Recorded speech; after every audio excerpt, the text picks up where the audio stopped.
함께 나누실 말씀은 구약성경 다니엘서 7장 15절에서 28절까지의 말씀입니다. 구약성경 1241페이지에 있습니다. 다니엘서 7장 15절에서 28절까지의 말씀, 구약성경 1245페이지입니다. 우리 찾으셨으면 구약성경 1245페이지 다니엘서 7장 15절에서 28절까지의 말씀을 제가 한 절, 여러분이 한 절, 마지막 28절은 같이 읽겠습니다. 15절입니다. 나 다니엘이 중심에 근심하며 내 머릿속의 환상이 나를 번민하게 하는지라.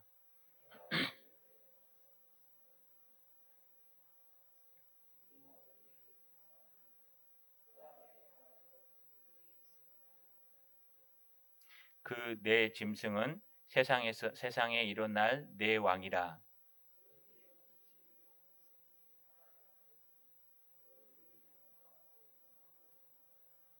이에 내가 넷째 짐승에 관하여 확실히 알고자 하였으니 곧 그것은 모든 짐승과 달라서 심히 무섭더라. 그 이는 쇠요 그 발톱은 노시니 먹고 부서뜨리고 나머지는 발로 밟았으며.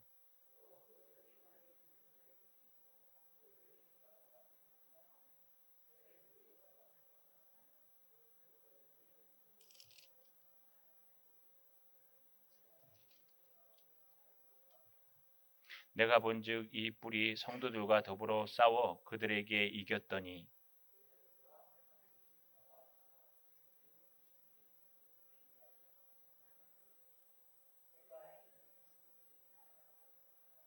모신자가 이처럼 이르되 넷째 짐승은 곧 땅의 넷째 나라인데 이는 다른 나라들과 달라서 온 천하를 삼키고 밟아 부서뜨릴 것이며.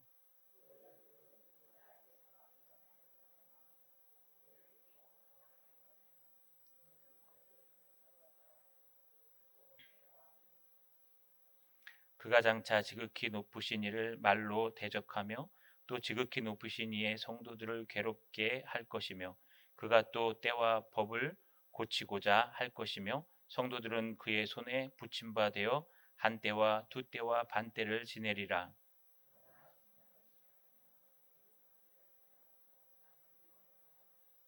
나라와 권세와 온 천하 나라들의 위세가 지극히 높으신 이의 거룩한 백성에게 붙임 바 되리니 그의 나라는 영원한 나라이라. 모든 권세 있는 자들이 다 그를 섬기며 복종하리라. 그 말이 이에 그친지라. 나 다니엘은 중심에 번민하였으며 내 얼굴빛이 변하였으나 내가 이 일을 마음에 간직하였느니라. 아멘. 손을 들어 하나님 앞에 인사하겠습니다. 하나님 말씀을 사랑하게 하옵소서.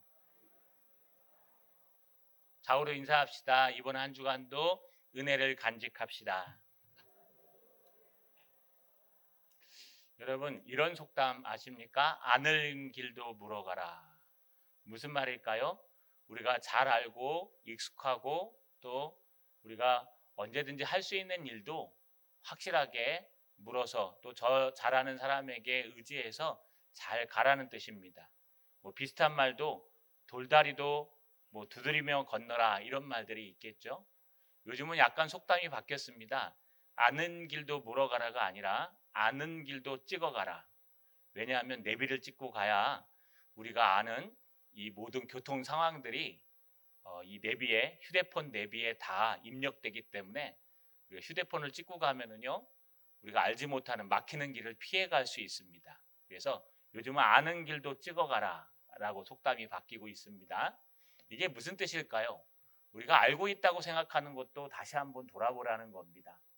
우리가 예전에도 알고 있었고 나 옛날에 공부했어, 나 옛날에 다 알아, 옛날에 이런 거 다 넘겼어 라고 하지만 돌아보면 그건 추억일 뿐이지 지금 갖지 못한 것들이 너무 많고 잃어버린 것들이 너무 많기 때문에 그렇습니다.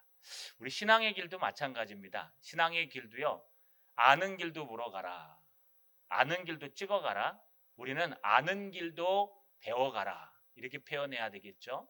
우리의 신앙이 나 옛날에 다 했어 라고 얘기하지만 혹시 잊어버린 것이 없는지 잘 간직하고 또 물어봐야 됩니다.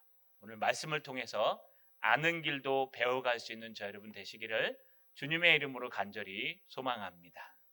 여러분, 갑자기 7장을 합니다. 5장하고 6장 해야 되는데 제가 7장으로 넘어간 이유는 시대적 배경이 7장과 8장이 바로 5장에 속해 있기 때문에 그렇습니다.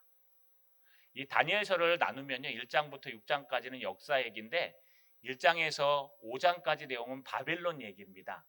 그리고 6장에는요, 여러분 다리오 왕, 메대 왕 다리오의 이야기가 등장합니다. 그리고 나서 7장부터 12장까지는 예언에 대해 얘기하는데요. 7장, 8장이 바벨론 때의 예언이고요. 또 9장이 다리오 왕 때의 예언입니다.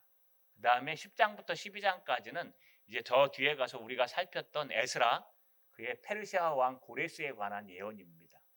그래서 우리가 5장을 나눈 후에 5장 벨사살 왕 때 망하는 이야기를 나눈 후에 이제 7장과 8장을 먼저 다루려고 합니다. 여러분 기억해야 될 것은 이 7장은요, 시대가 벨사살이 통치한 원년해라고 나와 있습니다. 왜냐하면 벨사살이라는 왕이 나라를 다스리기 시작한 그때에 다니엘이 받은 계시고요, 꿈의 환상이고, 또 8장에는요 다리오 벨사살 왕 3년째라고 해서 3년이 지난 후에 받은 환상입니다. 그러고 나서 많은 후에 이제 아까 지난주에 말씀드렸듯이 5장에 이 벨사살이요 메네메네 데겔 우바르신 써서 망하는 내용이 등장합니다. 다시 말하면 하나님께서요 처음에 벨사살 왕이 실수 한번 했다고 망하게 한 거 아닙니다. 하나님께서 물론 다른 의미를 갖고 있지만 두 번이나 반복해서 다니엘에게 큰 환상을 보여주면서 이 나라가 망할 것이다 라고 예언하는 겁니다. 벨사살 왕은 원년이면 어느 때일까요? 여러분 바벨론의 왕 느부갓네살이 죽은 후에 바벨론이란 나라가요 풍지박살이 납니다. 뭐 사라지는 게 아니라 왕권을 두고 서로 경쟁하고 싸우고 4명에서 5명의 왕이 막 등장합니다.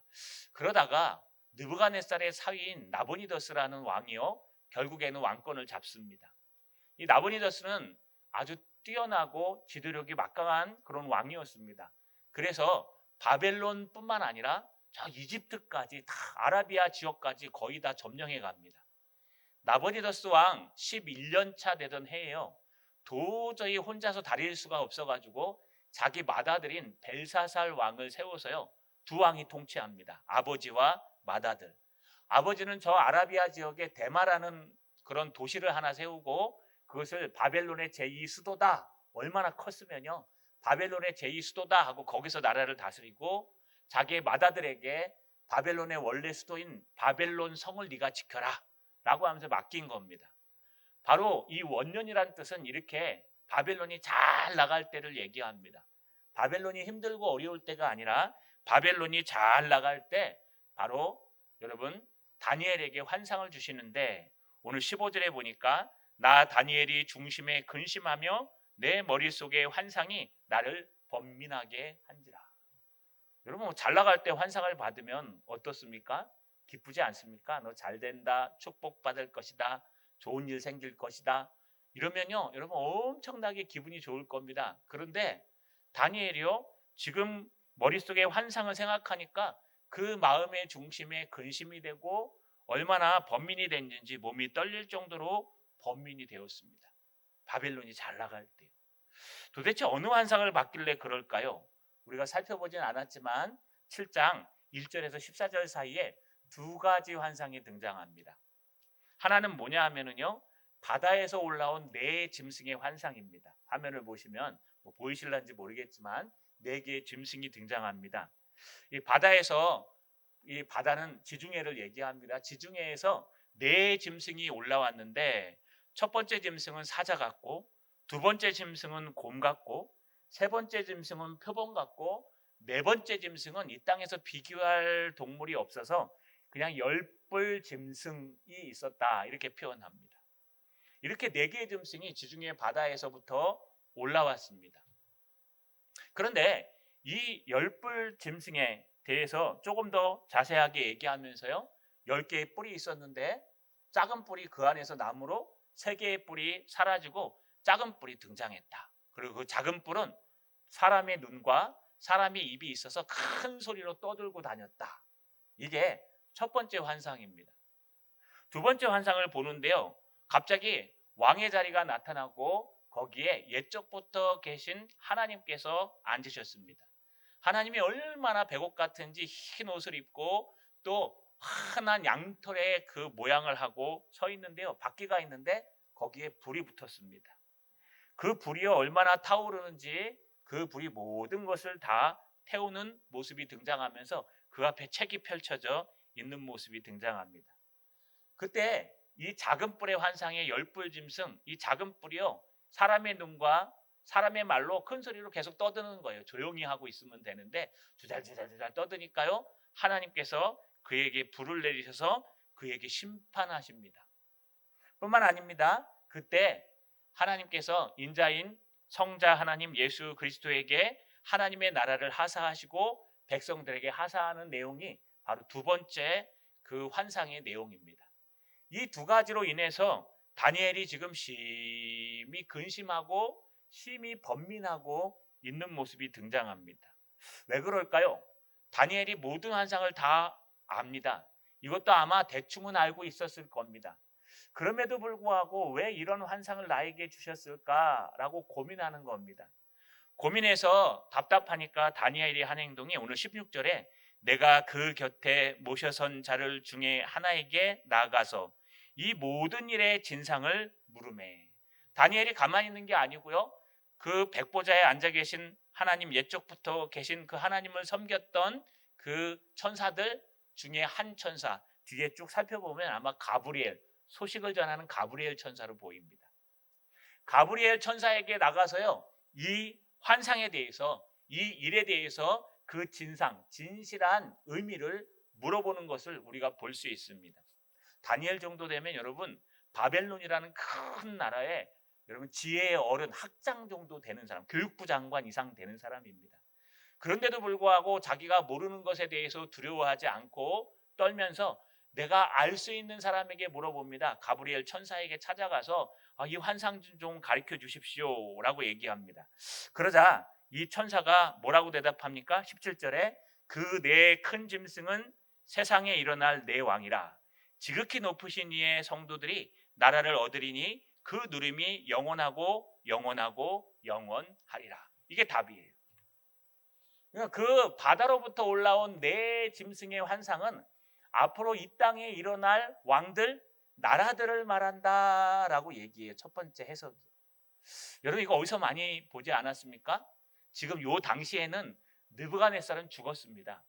느부갓네살이 죽은 후에 권력 다툼이 있었고 그러다 느부갓네살 사위인 나보니더스가 왕권을 잡고 잘 돼서 벨사살이 딱 올라서자마자 그 시간이기 때문에 지금 느부갓네살은 이미 죽었는데 우리 뜻을 정한 자 설교할 때 다니엘서 2장에 느부갓네살이 처음 꾼 꿈을 기억하십니까? 그 꿈을 꾸고 나서 도저히 안 돼서 이 꿈을 마치고 이 꿈을 해석하는 자에게 이 땅의 모든 것을 주겠다라고 걸었던 이야기를 기억하실 겁니다. 그 꿈이 뭐냐 하면 넓은 벌판에 큰 신상 하나가 섰는데 머리는 금이요, 팔과 가슴은 은이요, 배와 넓적다리는 노시요, 이 다리와 허벅지는 쇠요, 발은 한쪽은 쇠, 한쪽은 흙이 뭉쳐있는 그런 모습이었습니다. 여러분 그 신상에 대해서 다니엘이 이제 기도하다가 그 응답을 받고 해석해 줌으로 말미암아 다니엘이 높여진 사건이 등장합니다. 바로 그 사건과 똑같은 겁니다. 여러분 머리엔 금은 뭘 얘기했습니까? 바벨론을 얘기했습니다. 지금 나라, 다스리는 나라. 그런데 오늘 등장한 독수리도 바로 바벨론을 이야기합니다. 사자. 이 사자가요, 바벨론을 이야기하는 그 금머리와 동일합니다. 그런데 이 사자는요, 동물의 왕입니다. 그래서 이 모든 밀림에서 왕으로서 군림하고 더군다나 두 날개가 있었기 때문에 아마 전 지역을 날아다닐 수 있는 큰 힘이 있었던 것을 하나님께서 표현해 주고 있는 겁니다. 특징이 하나 있는데 사람의 마음을 가졌더라라는 표현이 등장합니다. 이건 아마 이 사자를 다스리고 움직이는 그 마음인 느부갓네살 왕이 그래도 그나마 하나님의 마음을 갖고 겸손했던 왕이기 때문에 그나마 인간적인 사람의 마음을 가졌더라 표현한 것 같습니다. 그러니까요, 느부갓네살이 살아있을 때 보여줬던 신상의 머리인 금신상이 금머리가 지금 느부갓네살이 죽은 후에 벨사살이 왕이 됐을 때의 사자와 똑같다는 거예요. 사람은 죽었는데요, 하나님의 뜻은 똑같습니다. 두 번째, 이 신상, 느부갓네살이 보았던 신상의 여러분 어깨와 가슴은 은이었습니다. 그거는 오늘 이 다니엘이 본 바다로부터 올라온 환상 중에 곰과 같습니다. 곰은 사자보다 좀 못합니다. 그런데요, 곰이 얼마나 날렵하냐? 여러분 팔을 피할 자가 없을 정도로 날렵합니다. 이거는 여러분 메데와 파사, 메데와 페르시아 왕국을 이야기하는 겁니다. 이 곰의 내용을 쭉 읽어보니까요, 여러분 갈빗대를 입에 물고 있어서 더 많이 먹어라 많이 먹어라 그러고 있어요. 다른 뜻은 뭐냐? 끊임없이 정복하고 또 정복하는 페르시아 왕국을 표현한 겁니다. 세 번째 등장하는 것은요, 여러분 그 신상에는 이 배와 이 넓적다리 부분에 있는 놋을 얘기하는데, 이것은 헬라 제국, 알렉산더라고 하는 헬라 제국을 이야기합니다. 요게 이 올라온 짐승에서는요, 표범을 얘기합니다. 여러분 표범은 헬라 제국인 알렉산더를 표시하는 그런 동물이었습니다. 이 동물은요, 민첩성이 사자와 버금가고 이 잔인함이 곰과 버금가기 때문에 여러분 이 사자나 곰보다는 못하지만 대단한 그런 동물이었습니다. 여기 머리넷이 있는데 권세를 받아 나누어졌다고 얘기하는데, 이건 나중에 이 헬라 제국이요 나누어져서 이집트, 시리아, 마게도니아, 비두니아로 나눠진 것을 표현합니다. 마지막 네 번째, 여러분 넓적다리 쇠가 등장하는데요. 이 다리 쇠가 등장하는데 이건 로마를 얘기했습니다. 근데 여기서는 이 짐승이 하나 등장하는데요. 이 짐승은 어떤 짐승인지 도대체가 알 수가 없는데 확실한 건 10뿔 달린 짐승이었더라 라고 표현합니다. 무슨 뜻일까요? 로마는요, 모든 것에 길이 되고 뿌리가 되고 뼈가 됩니다. 이 뿔은 권세를 얘기하는데, 여러분 이 법학 공부하시는 분들이 법을 어디서부터 공부하시는 줄 아십니까? 함무라비 법전이나 기독교의 경전에서 시작하지 않고 로마법에서 시작합니다. 로마는요, 모든 것의 시작입니다. 정치, 경제, 사회, 문화, 철학, 모든 것의 시작이 로마입니다. 그래서 모든 길은 로마로 뚫려 있다라고 하는 말이 그냥 길만 얘기한 것이 아니고요, 모든 철학과 학문이 로마라는 나라로 뚫려 있기 때문에 그래요. 그래서 이 로마는요, 10뿔 가진 짐승에 비유합니다. 특별히 이 10뿔 가진 짐승 중에서 작은 뿔이 났다는 것은 바로 열국들, 느부갓네살이 봤던 이 발에 해당하는 이 모래와 이 흙과 쇠가 있는 그런 짐승을 얘기합니다. 이렇게 여러분 알지 못하는 것에 대해서, 분명히 가물가물하지만 알지 못하는 것에 대해서 다니엘이 확실히 알고자 해서 했던 행동은 바로 천사 가브리엘을 찾아가서 가브리엘에게 질문하는 겁니다. 이렇던데 이게 무슨 뜻입니까? 왜 그럴까요, 여러분? 느부갓네살이 살아있을 때 꿨던 큰 신상의 꿈과 느부갓네살이 죽은 다음에 여전히 바벨론이 다른 왕들이 가리킬 때 했던 다니엘의 이 네 짐승의 꿈은 같은 겁니다. 같은 건데 다른 모습으로 표현합니다.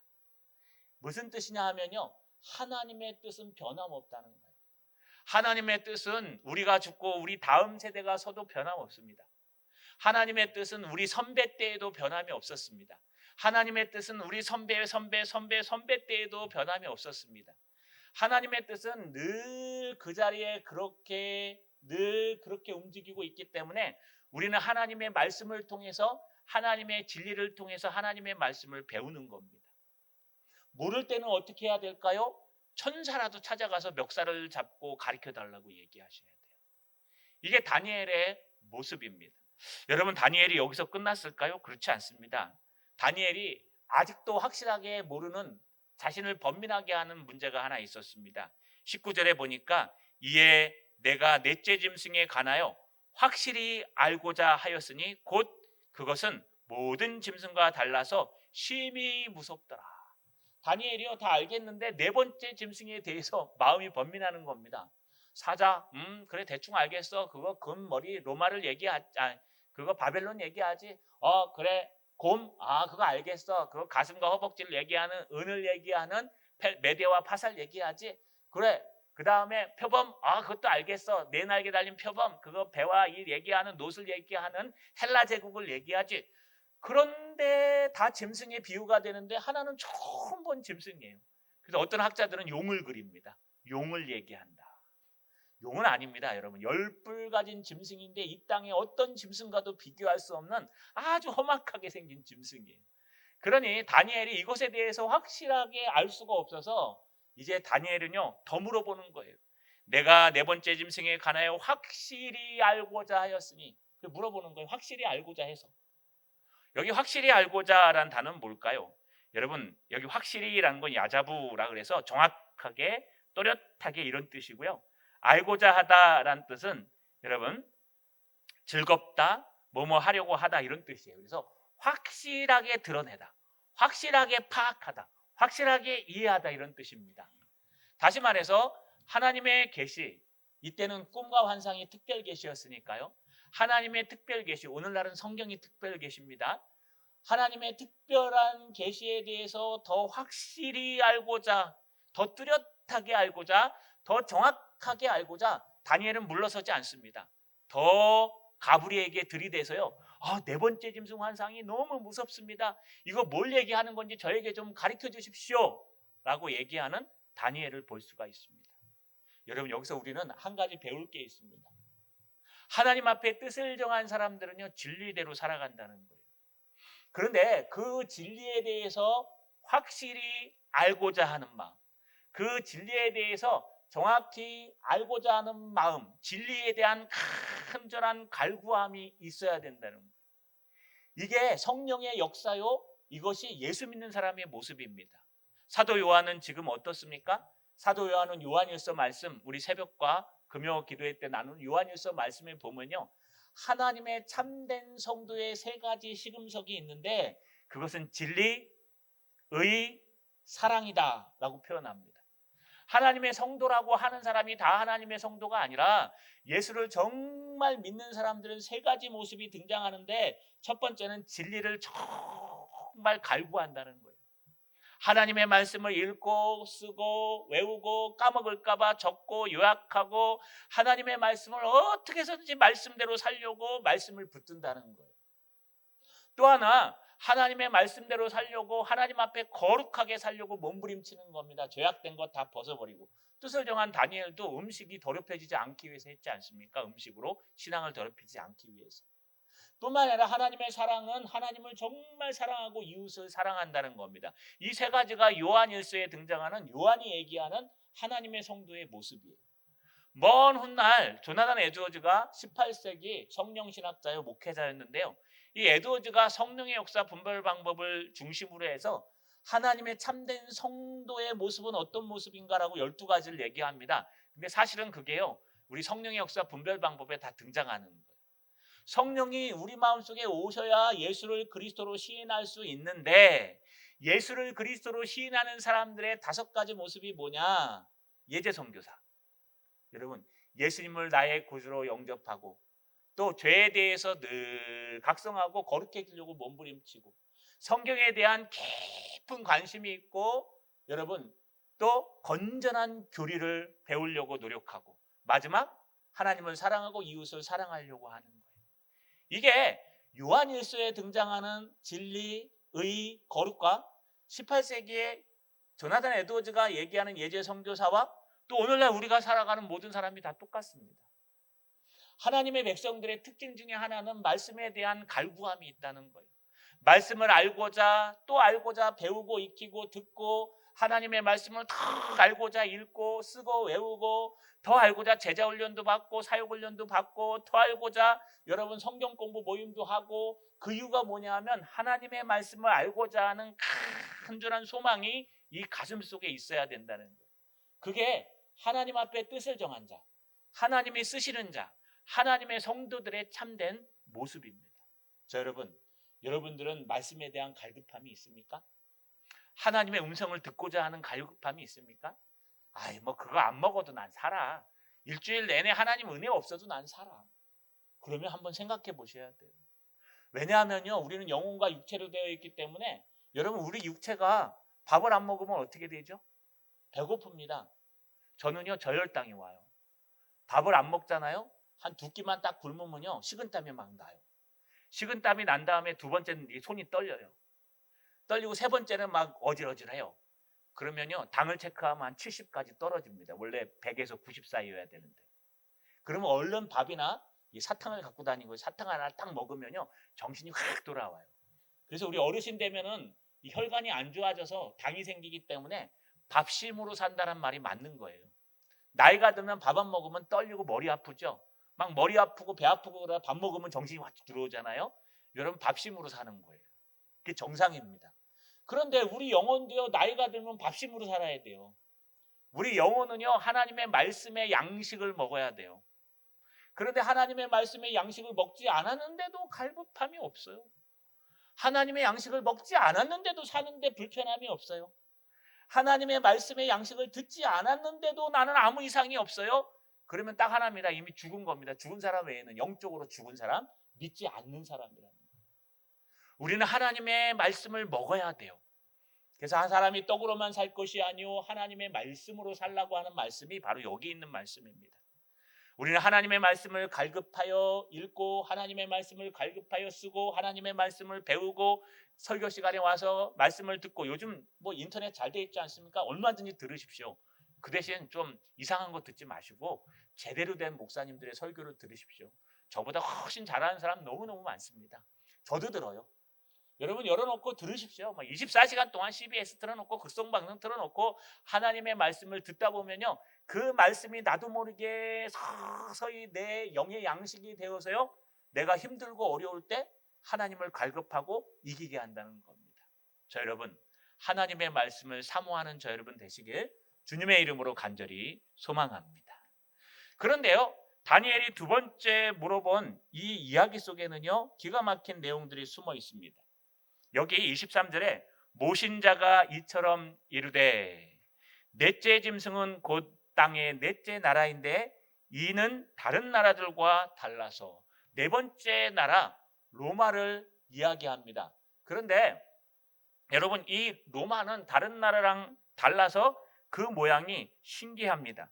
심지어 우리 23절 하반절에 온 천하를 삼키고 밟아 무너뜨릴 것이며, 온 천하 만물을 다 삼키고 밟아 무너뜨린다. 이 세 가지 동사가 등장해요. 삼켰다, 밟았다, 무너뜨렸다.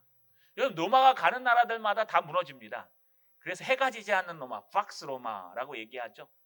또 이 로마는 모든 길이 로마로 통한다. 갈 때마다 이그나티스라는 그런 고속도로를 지었어요. 그래서 로마가 갈 때마다요, 그 도로 시내에는요, 도로가 뻥 뚫립니다.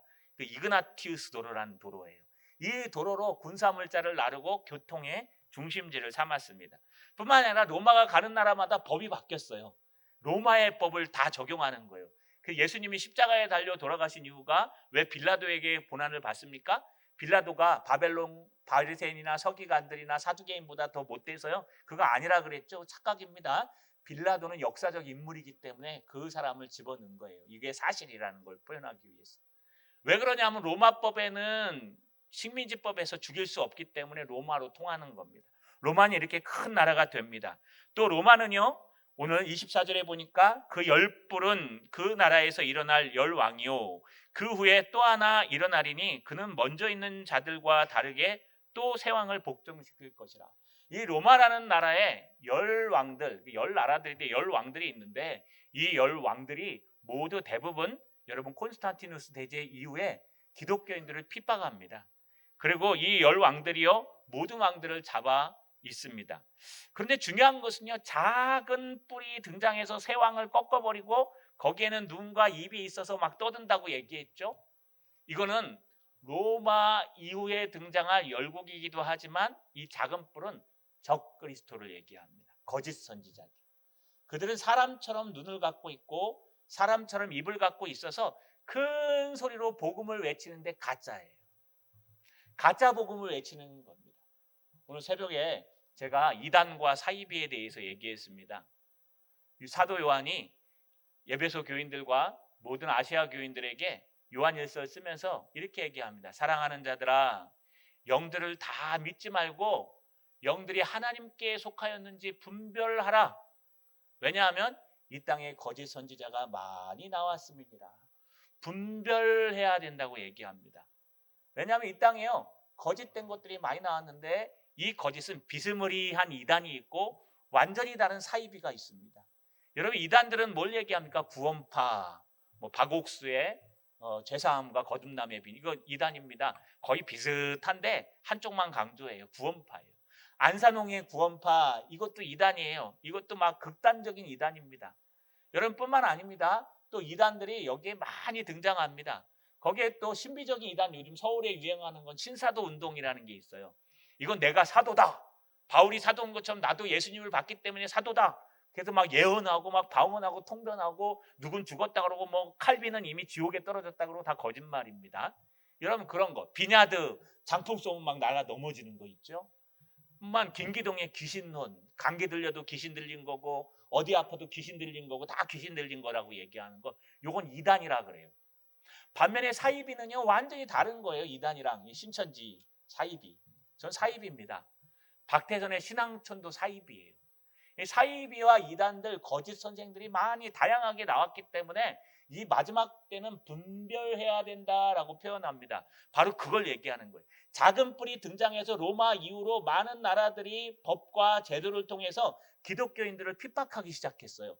그래서 기독교인들을 어떻게 핍박하냐? 잡아 죽이기도 하고 사자우리에 가두기도 하고 사자에게 먹혀 죽기도 하고. 여러분 네로는 어떻게 합니까? 십자가에 못 박아서 밤에 등불로 썼대잖아요. 사람 타는 냄새가 진동하는. 그렇게 예수 믿는 자를, 하나님의 백성들을 괴롭히고 공격하는 핍박용으로 사용했던 그런, 여러분, 그 적그리스도들이 바로 여기 작은 뿔이라고 표현합니다. 근데 감사할 것은요, 이 적그리스도들이 끝까지 싸우진 않습니다. 25절에 보니까 그가 장차 지극히 높으신 이로 말로 대적하며 또 지극히 높으신 이의 성도를 괴롭게 할 것이며 그가 또 때와 법을 고치고자 할 것이며 성도들은 그의 손에 붙임 바 되어 한 때와 두 때와 반 때를 지내리라. 한 때와 두 때와 반 때만 참으면 됩니다. 이 때는요, 보통 연을 나타냅니다. 그래서 한 때, 두 때, 반 때, 총 3년 6개월을 얘기합니다. 그런데 이게 또 요한계시록의 11장 2절에 이렇게 등장해요. 성전 바깥 마당은 측량하지 말라. 그냥 두라. 이것은 이방인에게 주어졌은즉 그들이 거룩한 성을 42달 동안 짓밟으리라. 이게 42달 42주가 여러분 12로 나누면 3년 6개월이에요. 그냥 신기합니다. 느부갓네살 왕 때의 평원의 큰 신상 이야기, 그다 죽은 다음에 벨사살 왕 원년에 다니엘이 꾼 네 짐승 이야기, 또 먼 훗날 요한이 죽기 전에 쓴 요한계시록에 등장하는 12장 1절에 등장하는 42주 개월 이야기, 이게 다 하나예요. 이렇게 보면요, 하나님의 뜻은 변하지 않고 일정한 거예요. 사람이 변하는 거예요. 하나님의 뜻은 우리 선배 때도 지금도 우리 후배 때도 계속 이대로 있습니다. 여러분, 성경이 바뀌는 거 봤어요? 어느 미친 사람들이 가끔 이런 이야기를 해요. 사도행전 28장을까지 있는데 29장을 써야 된다고. 물론 좋은 의미에선 얘기가 되지만 신앙적으로 얘기하면 잘못된 얘기예요. 성경은 더 이상 기록될 수가 없어요. 또 여러분, 카톨릭의 오늘날 단편이 뭔지 아십니까? 교회가 성경을 해석할 수 있다. 그래서요, 이 교회 교황이 말하는 것은 성경과 버금간다. 그래서 여기다 더 달아요, 토를. 성경에 있는 건 더하거나 빼면 천사라도 저주를 받는다고 얘기했기 때문에 성경은 절대로 1.1획도 더하거나 뺄 수도 없고 변하지 않습니다. 성경은 완성되어 있습니다. 그래서 이 느부갓네살 왕 때 성경이나 물론 다릅니다, 성경은. 그러나 그때 하나님의 뜻이나 벨사살 왕 때 다니엘이 받은 하나님의 뜻이나 또 오늘날 우리가 받은 하나님의 뜻은 다 똑같아요. 중요한 것은 우리가 얼마나 알고 모르냐에 달려있다는 거예요. 분명히 벨사살 원년에 다니엘이 받았습니다. 다니엘이 받고 얼마나 번민했을까요? 아유, 주님, 이 나라가 이렇게 빵빵거리고 잘 나가는데 망한다고요? 이 바벨론이 이렇게 해가 지지 않는 나라, 박스 바벨론으로 인해서 얼마나 큰 나라가 돼요. 지금 보세요. 나버니더스라는 왕이 얼마나 크게 확장했으면 아라비아 지역에 데마라는 도시를 하나 더 세워서 제2의 도시 세우고 거기 다스리고, 혼자 다 못 다스리니까 장남 벨사살 왕을 갖다 너는 원래 도시인 바벨론 성을 다스려 라고 반을 나누지도 않았어요. 둘이서 같이 다스리는 거예요. 이런 나라의 다니엘이 그것도 한창일 때 등장해서 꿈을 꾸는 게, 니네 나라 망한다? 바벨론 좀 있으면 망해. 메대와 파사가 이길 거야 라고 여러분 5장에 등장하는 망하기 전에 얘기했던 거예요. 이 말이 이미 경고했던 겁니다. 그러나 여기 우리에게 소망이 하나 있습니다. 26절에 보니까 그러나 심판이 시작되면 그는 권세를 빼앗기고 완전히 멸망할 것이요 나라와 권세와 온 천하 나라들의 위세가 지극히 높으신 이의 거룩한 백성에게 붙임바 되리니 그의 나라는 영원한 나라이리라. 모든 권세 있는 자들이 다 그를 섬기리라. 할렐루야. 여러분, 이 모든 것의 답은 예수님이 재림하실 때 하나님의 백성들이 세상을 다스릴 거다. 그러니 한 때와 두 때와 반 때만 참아라. 이게 이 답의 응답입니다. 여러분, 이 말씀을 들은 다니엘이 어떻게 될까요? 28절에 보니까 그 말이 그친지라 나 다니엘은 중심에 번민하였으며 내 얼굴빛이 변하였으나 내가 이 일을 마음에 간직하였느니라. 다니엘이요 그 말씀을 듣고 여전히 번민합니다. 왜냐하면은요, 아이고 이 나라 바벨론이 망하고 또 두 번째 고멜 나라인 메대와 파사가 등장하면 얼마나 힘들까.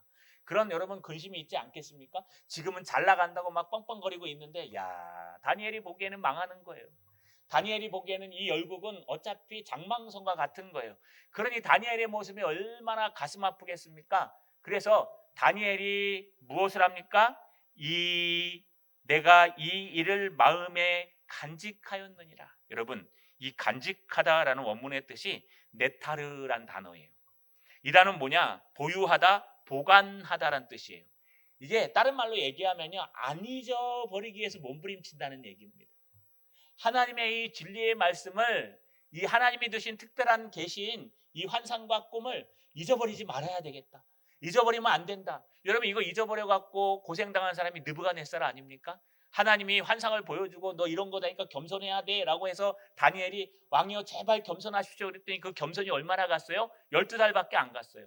12개월 뒤에 왕궁의 옥상에 올라가고 야 내가 이 나라를 만들었는데 하는 바람에 여러분 정신병이 걸려가지고 7대를 갖다 헤매다 올라왔지 않습니까? 마찬가지입니다. 이 하나님의 말씀, 하나님의 계시를 잃어버리는 순간 우리는 망각해요. 이 땅이 끝인 줄 알아요. 하나님의 말씀을 잃어버리는 순간, 하나님을 놓치는 순간 모든 목적과 방향은 이 땅을 가리켜요.